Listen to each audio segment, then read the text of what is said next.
Hey, everybody, welcome to the Positively Disney podcast. I'm Kimberly Bouchard, the host of the show, obviously, and the author of the best selling Positively Disney book series.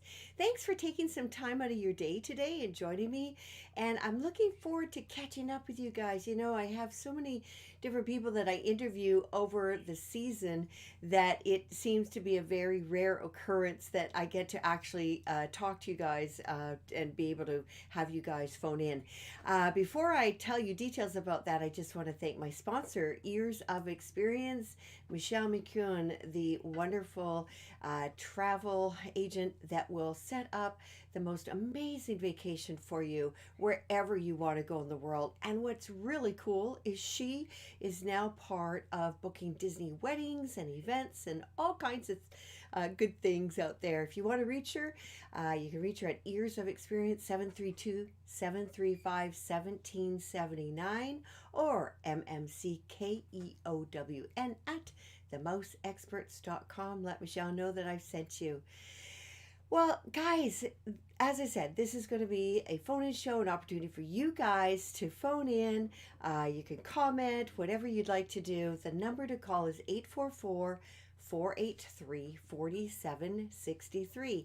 And if you cannot get through right away, just persevere. And that means that, obviously I'm on the phone with somebody else. But feel free to give me a quick call and say hello. I want to first say hello to Michelle out there in Florida. And I will tell you, my trip to Florida was a real whirlwind. So many things happened while I was there, and all good, of course. And I thought, I'm going to tell you guys all about them. I just want to say hi to Dan as well. Thanks, Dan, for joining us tonight. So, first of all, one thing that I did for the very first time is I actually tried renting a DVC facility, and I went through it's dvc-rentals.com. And I have to tell you guys, I had no idea how to do the whole DVC thing, but I was very impressed for several reasons. First of all, it's a very easy process. And one thing I loved about the DVC rental idea was that you actually get parking included in your vacation time, which unfortunately you have to pay for now in your resorts. But at any rate, something that happened, and I only noticed it, and thank goodness Disney is on top of this when they say, thank you for staying with us. Checkout time is 11 a.m. tomorrow morning. Well, I was given that information. It was Sunday, and I wasn't scheduled to leave till Tuesday. So there was some miscommunication. I had mentioned that I was going to be there. I wanted the nights from the 3rd to the 8th, and I should have said inclusive or something along those lines. So I was short a night. I was like, oh my gosh, what am I going to do? And what happened is it's incredible, but I actually, messaged them and let them know the situation, that I needed one more night. And I'm not kidding you guys. It was probably like within 5 minutes, they already had secured the extra room. I didn't have to move and everything. They called me, I paid for the extra room, and it was done. I was like, because I was so stressed, I didn't know what to do. I didn't want to be out on the streets. Not that I'd really be out on the streets, but didn't want to be out. But something I kind of found out after the fact, because now you can just go to your room directly. You actually have a choice. You can either go to your room directly and use your magic band, or in our case, we're annual pass holders, so we could use that, or also on the app, the My Disney Experience app will give you the opportunity to check into your room just off your app. And so of course we didn't go to the desk. It's much quicker, just easier to do it, go directly to your room. And when I had that little glitch towards the end of my trip with the room shortage for one night, they actually said, I don't know if you know this, but you were privileged to have an upgrade. And I thought, wow, I'm in an upgrade. And the rooms at the Saratoga Springs, I must say, I'm not sure if all of them have been redone, but ours certainly had been redone, brand new room. And I thought, gosh, this is such a great location, because I thought I was supposed to be sort of way in the background where the private pool is. But oh my gosh, you guys, we were like right by the bike rentals, community hall, the main pool, and the eating area, the front desk, and we could walk very easily to Disney Springs. So, for the first time in my 29 years of going to Walt Disney World, I actually spent more time at Disney Springs than I did in the parks this time. How funny is that? It just sort of ended up that way. But I had a great time, and I want to share with you a couple of things that happened along the way. So, one of my favorite parks. Well, it's hard to pick a favorite park, actually, to be honest with you. But one of the parks that I feel is kind of sometimes underrated, except for Pandora, but I love it all, is Animal Kingdom. And Sunday morning, I had the good fortune to meet up with a lot of different folks around there, and it was so lovely to spend time with people that you have gotten to know online or have sort of met up a little bit before, but we actually could all get together Sunday. And so we went to Animal Kingdom after, and I know, like, if you are not in the parks early, you don't get on a lot of attractions unless you want to wait in line. I'm not a big line waiter. I don't like to do that, and 20 minutes maybe, but nothing else. And because they don't have fast passes, you're kind of out of luck sometimes. Anyways, we had really the good fortune to arrive at Animal Kingdom, and apparently the safari ride had been shut down for a while, and it said a 65-minute wait. And I just kind of double checked because it didn't look like it was going to be a 65-minute wait, and it just opened up just as we got there. So we got on, and we just kind of walked right and continued walking, the queue line, and got right on. I'll have to tell you, it was a little bit cooler in Florida, and it is the perfect time to see all the animals. I was thinking, it's kind of really hit and miss about seeing the animals, particularly in the afternoon. They tend to be sleepy and kind of do their siesta, and it's very rare that you will see as many as you will during a cooler afternoon. And I have to tell you, I saw that little white baby rhino. I mean, of course, he's not little, but he's pretty tiny up compared to his mama. And we were driving along, and you stop to take a look at the rhinos. And even though there's, the secret, not secret, but the little dugout around that would prevent them from, coming and ramming your vehicle, we had to keep going. We went slowly, but we had to keep going. If we would have stopped, that little white rhino, he would have charged us. He's just learning his manners out there on the savannah, and so he's not used to the trucks going by. So we had to make sure that we kept going. It was really really fun. And another thing, yes, Michelle, it is nice when the weather's cool and the animals are more active for sure. So I don't know about you guys, but it is not that common to see the lion and lionesses out. Well, this time we saw not only the lion, but the two lionesses were hanging out. They were sleeping just like on a different rock, but pretty much they were at they formed a triage. Actually, it was quite interesting. At the one lioness, she was hugging the rock, and I think her tail was keeping her balance because she's pretty close to the edge, and I was hoping she wasn't going to fall off, which of course she wouldn't have. But it was really really neat to see. And another thing, that I don't know if you guys have ever stayed at the Animal Kingdom villas. Oh, I mean, it's beautiful there, but I'll tell you something, an animal that I love to watch. They're such an odd looking animal, really, but beautiful too, and very elegant, are the giraffes. And we were cruising along, and there was a mama giraffe and the two baby giraffes kind of following, slowly along.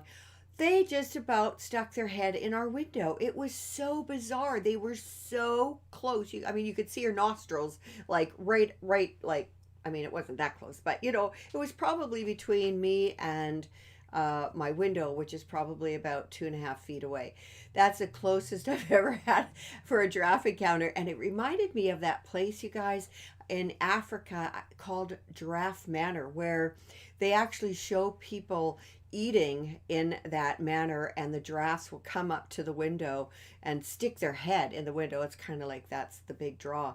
But anyways, I wanted to tell you about that because I every time I go on that safari, it is a different experience for sure, because you never know where things are going to be. And we were so close to three ostriches just sitting all kind of. It's really odd to see ostriches not standing up. They take a lot of space and they're just all feathers, and there were three together.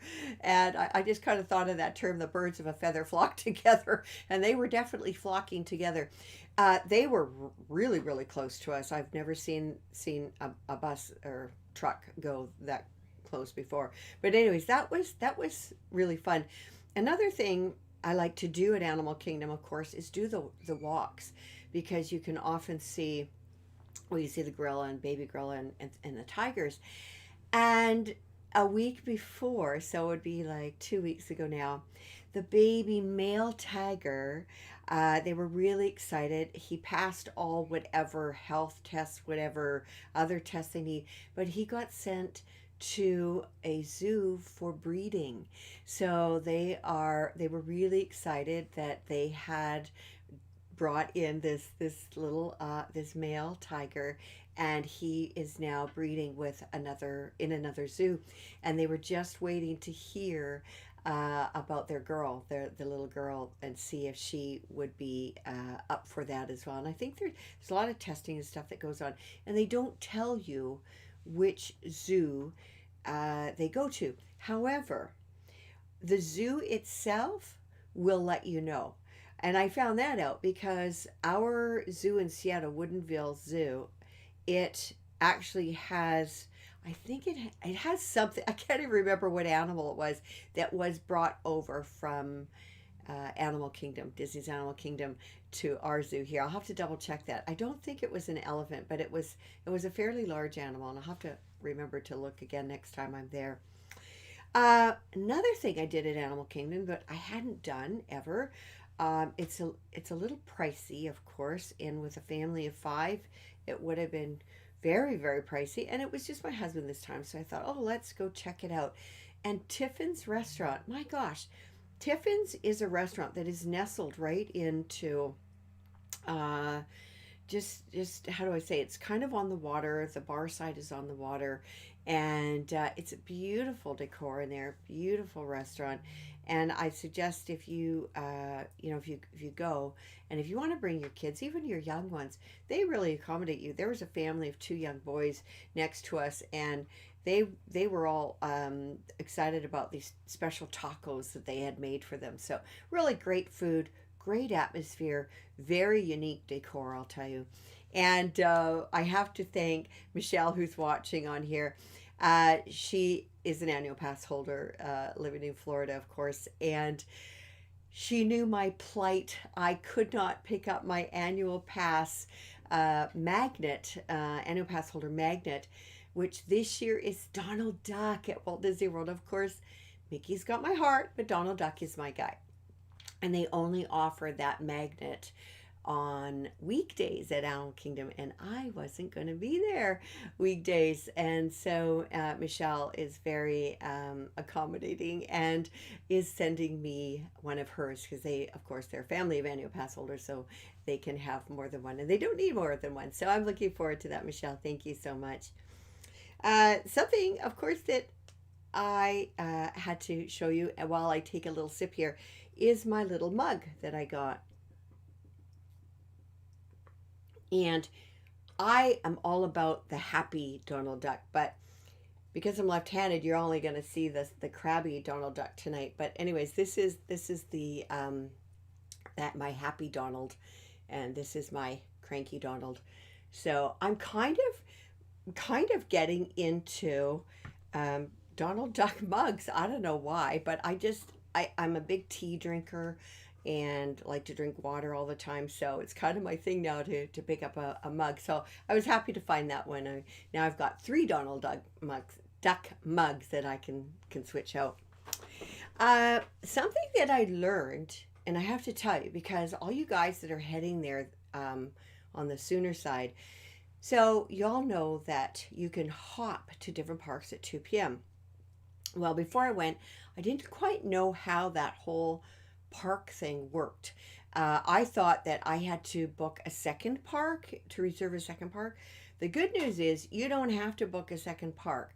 However, if you want to get to that park, that second park at 2 p.m., you have to have gone to your other park first. They won't let you just skip your first park and then go hop to another one. It is designed for those of us that have gone to the parks in the morning to be able to hop to any one of your choice in the afternoon. And I was thinking that's probably a good way to sort of control the crowds, particularly right now when you're making a park reservation and that there's no fast passes. I will be so glad when they bring those fast passes back, because it really, as I said, I don't do lines. And we went to Magic Kingdom on Thursday morning, and then in the evening went to Epcot. You very, very difficult to get on anything. And again, I don't do lines. And I thought, well, it showed 20 minutes into Soarin'. Hadn't been on Soarin' for a while. And we were not even halfway down that super, super long hallway. And 20 minutes had gone by. I thought, I don't really feel like waiting another 20 or 30 minutes to get on Soarin'. So we got off. And you know what we did? In the night, it's such a different experience. We went to Living with the Land. And Living with the Land is that boat tour in the water. And you can see the hydroponic gardening and all the growing of the vegetables and fruits and things like that on Disney property, which is really cool. But what was really neat is we got our own boat and we got front row seats. So that was kind of neat. And it was really different in there in the dark. Like they had lights, of course, on, but it was very odd to be there in the night. I much prefer it in the daytime, I have to admit. It seems bright. Well, it is brighter, but it just seems a little bit nicer. By the way, guys, if you want to call in and say hello, it's 844-483-4763. Want to also say something that I tried at Epcot. Of course, it is the Flower and Garden Festival, guys. Oh my gosh, it's so beautiful. The flowers, they don't even look real, to be honest with you. The colors are so vibrant, and I don't know. I envy that, because I'm just really, I don't have a green thumb.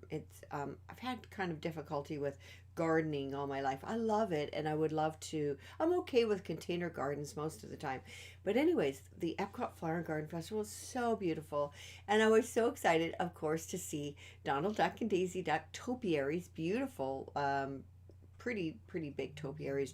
But I have to tell you, my favorite one was Kermit the Frog, and he was just on a bicycle, and he had flowers in his basket, and he's got his little hand up, and he's waving hello or goodbye or whatever. And it was just in this little section at Epcot, and he's just adorable. I'm such a Kermit the Frog fan, and it was just such a nonchalant little topiary. I shouldn't say little, they're all big, but it was really cute. And something else they had there, and actually I kind of forgot to go back and buy it, but they had a Mickey Mouse shaped kind of cage that you could grow your own topiary shape Mickey in, which I thought would have been really cool. They also had some that had been started, and so they had the moss and stuff like that they stuff in there, and then seedlings of some sort around there. Think of a giant chia pet, but in the form of a topiary, and it would have been really fun actually to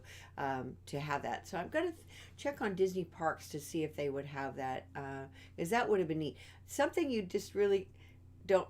I think it would be really hard to bring home with you. You wouldn't want to really put it in your suitcase unless you just brought the metal part. And speaking of suitcases, oh my goodness. Well,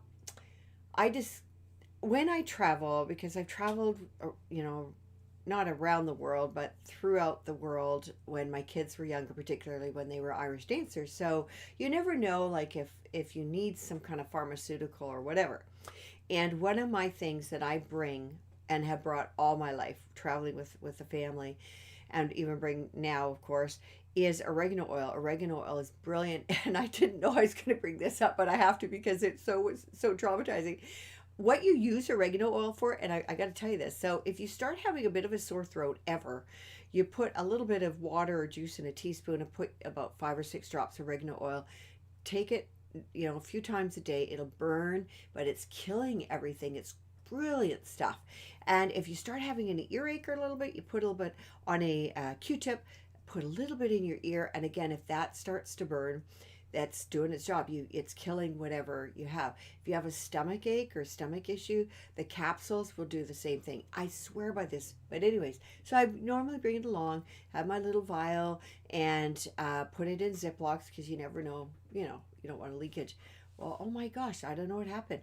I had it in my toiletry bag, and all when I opened my suitcase, I had this cloud of oregano oil, not pizza smelling oregano oil. We're talking massive smell of oregano oil in my suitcase.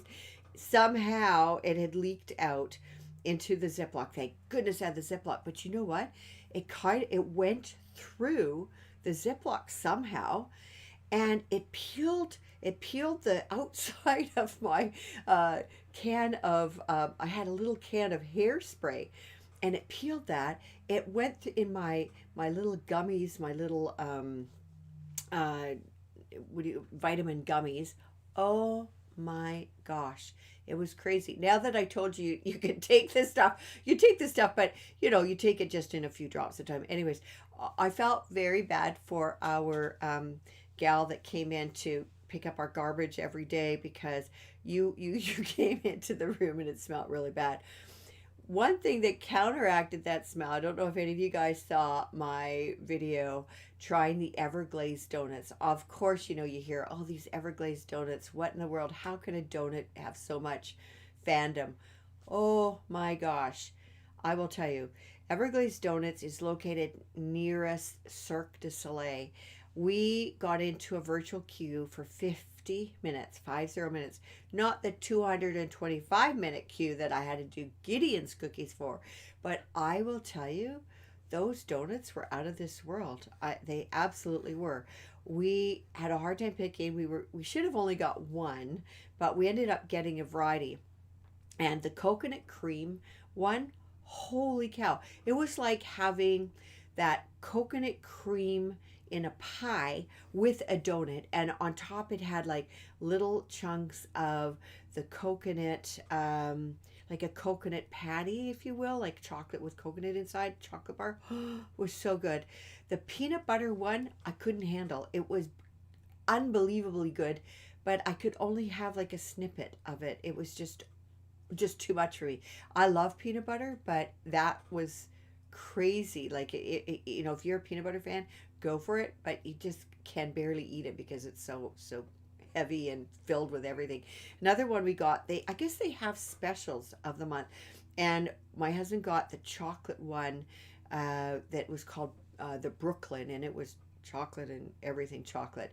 And another one of my favorites, I'll tell you, is the strawberry one.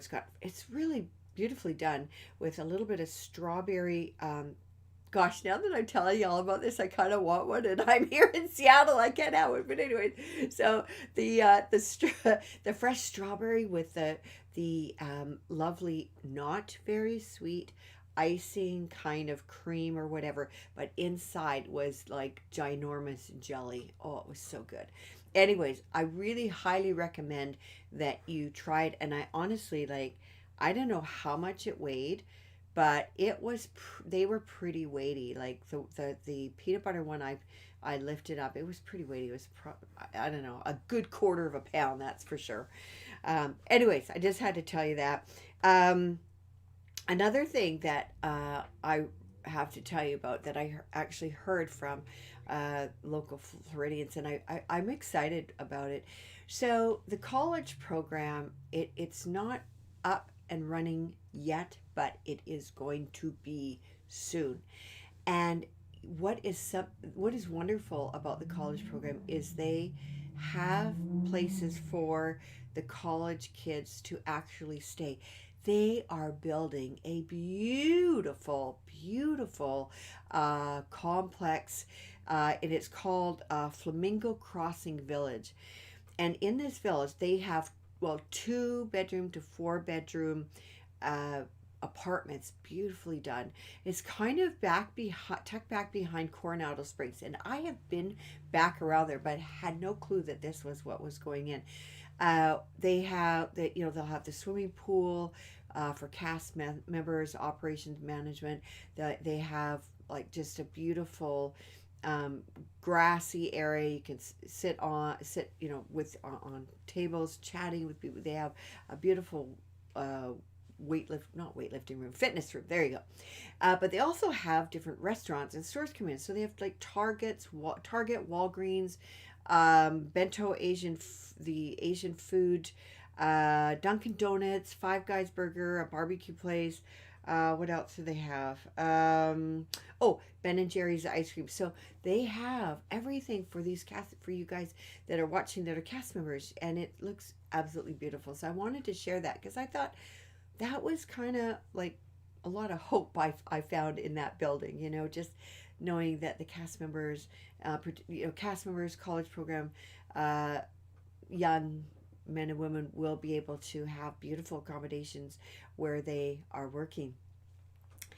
Another thing I want to share with you is I did get a couple of things while I was there, and then I'm going to share something that was very special given to me by my friend Margaret Carey. And if you're not sure who Margaret Carey is, she is the original Tinkerbell. She had modeled, it took 9 months for them to do the Peter Pan movie. Mark Davis was the animator, and they just, it was just an amazing experience for her, and she went on to do other things. She was a well-established actress way, way, way before that, even getting to know the likes of, she was part of the Andy Griffith Show, and she even actually got to know Marilyn Monroe a little bit. But anyways, so our family likes board games, and we don't always have the time to do board games, but I really wanted to show these 2 new board games. I'm pretty sure they're new because I would have noticed them before. But anyways, so this is a Monopoly game, but it's different.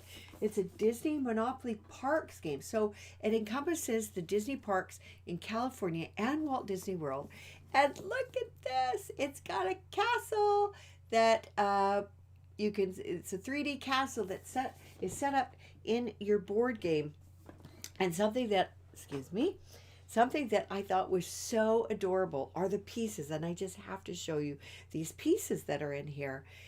We have the partner statue. That's one of the pieces you can have. I got to show you these because they're just so adorable. You've got a little Mickey popcorn. You've got the dog from the Pirates of the Caribbean ride with holding the key.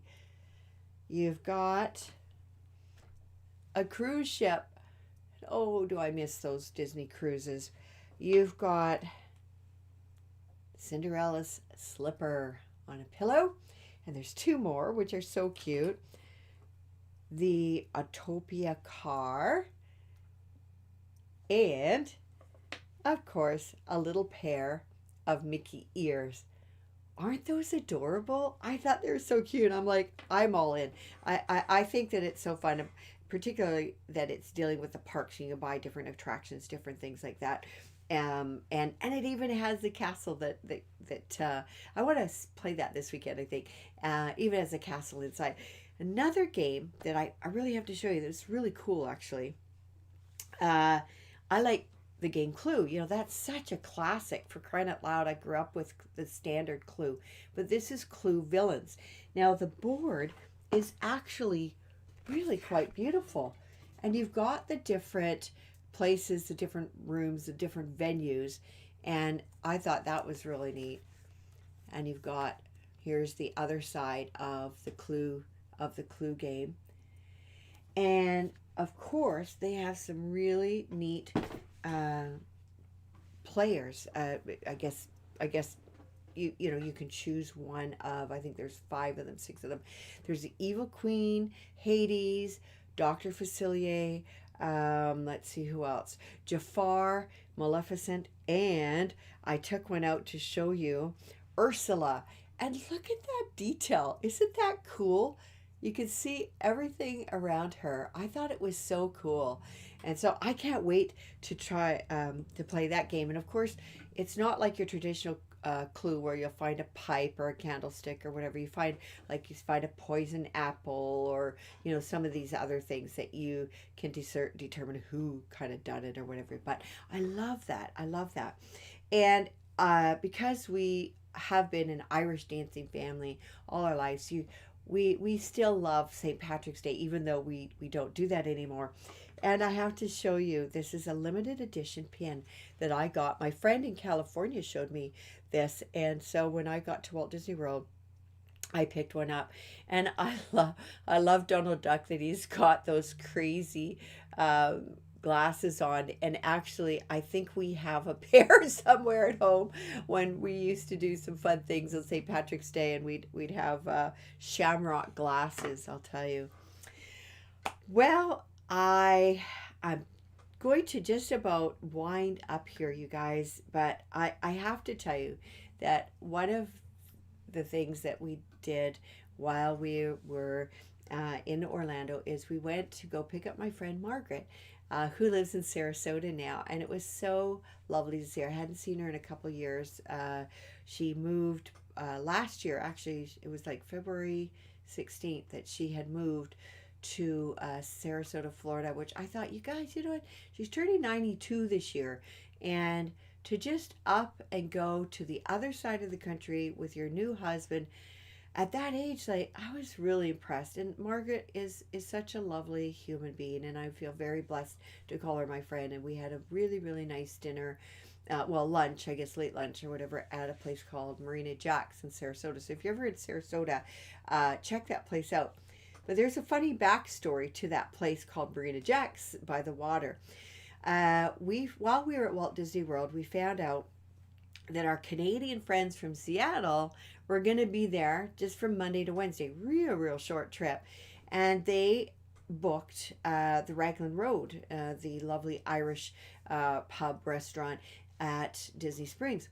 And when they found out that we were at Walt Disney World, because I'm posting things, we made plans to eat and have a lovely time together Monday night, which it was so much fun. And one of the Irish dancers performing there, actually, we know both of the guys. This fellow actually knew a lot of the dancers from our school, and he competed in a group 1 year older than one of my sons, and then the boy that comes in the, I shouldn't say boy, they're young men. The young man that comes in on the weekends actually competed in the same category as my middle child, my oldest son. So it's really fun to see people that are not on the circuit anymore and doing things in that capacity. And of course, the food was fantastic. The company was so fun. And we had been trying to get together with this couple. And of course, well, Washington State is not as open as other places. So we just hadn't seen each other since before all this stuff hit. But anyways, we had a great time. And so anyways, back to Marina Jack's with Margaret. We spent some time at her place after and met her lovely new husband, Robert. But I'm always surprised when I'm given something. I'm always taken by complete surprise, and I have to share this with you because it really meant a lot to me, and it's something that's inside the book that I will show you that is very, very special. So Margaret gave me this beautiful hard copy of Peter Pan and signed it and put some photographs and things like that in there. And the one thing that I have to share, because I've never actually seen this before, is, and it's just so appropriate as an author, it just really touches my heart.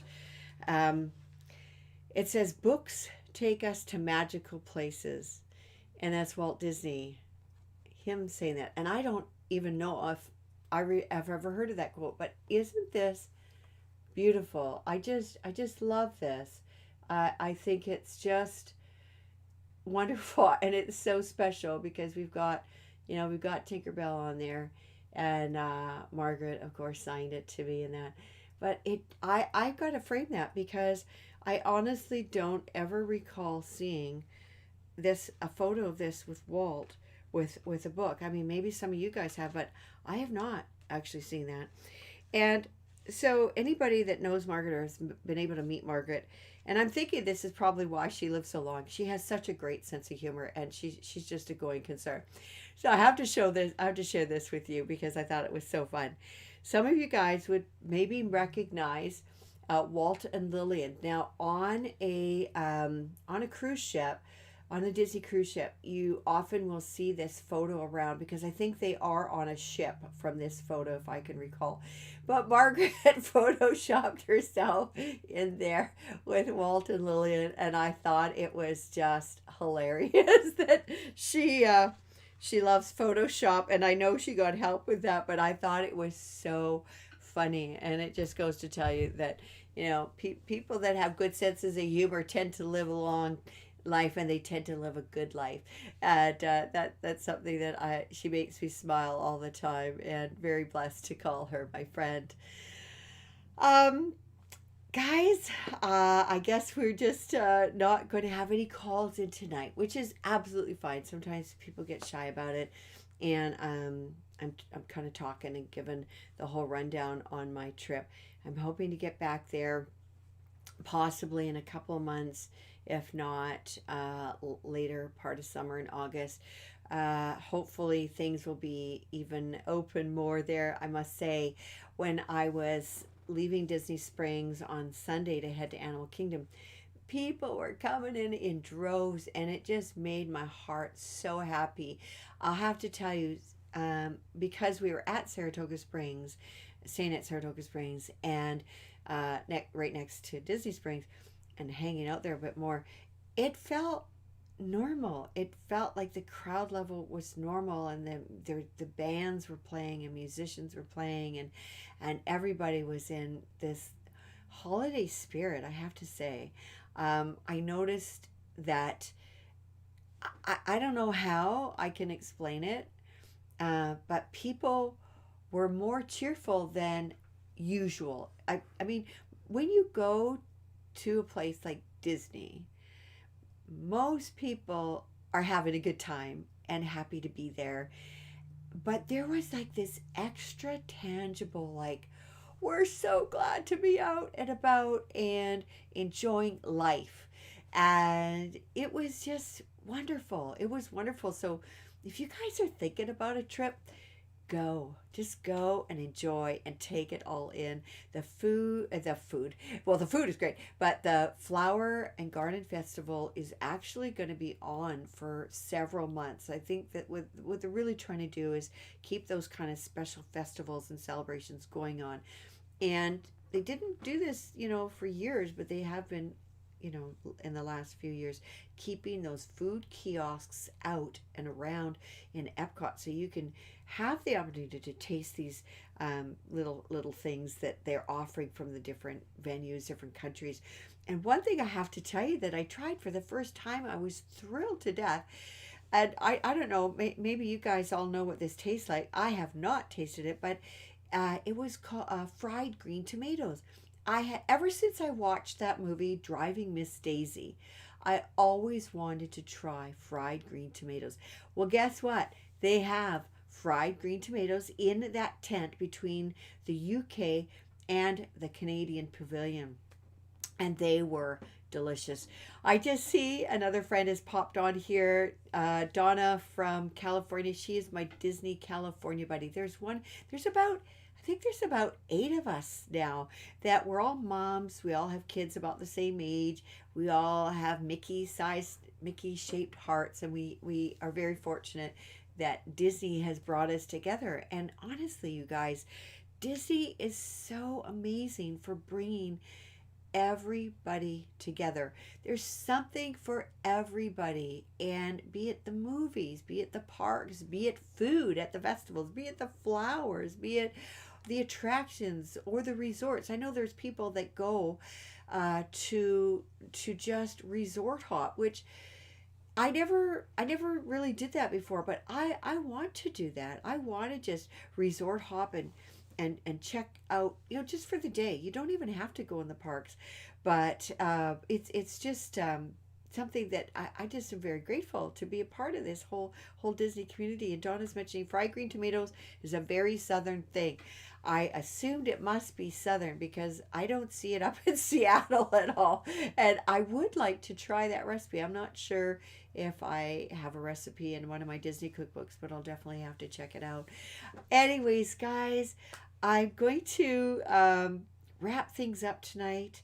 I'm so glad that I could share with you about my trip, and it's just been it was just a wonderful time. It was a very quick trip. I found that I was canceling my park reservations more than I was going to the parks, but I had to do a lot of things, and there's a lot of kind of meetings going on. But I do want to let you know that book 6 is coming along, and I've got a couple of other projects. One project I will share with you in a few months once it is well underway, or maybe even close to completion. I'll share that with you. But I'm just so excited about being able to do what I do and meet all you lovely folks out there. And I look forward to seeing even more out and about. For now, guys, take care. Have a wonderful weekend and a great week. Until we see you again, take good care, please, and God bless. Bye for now.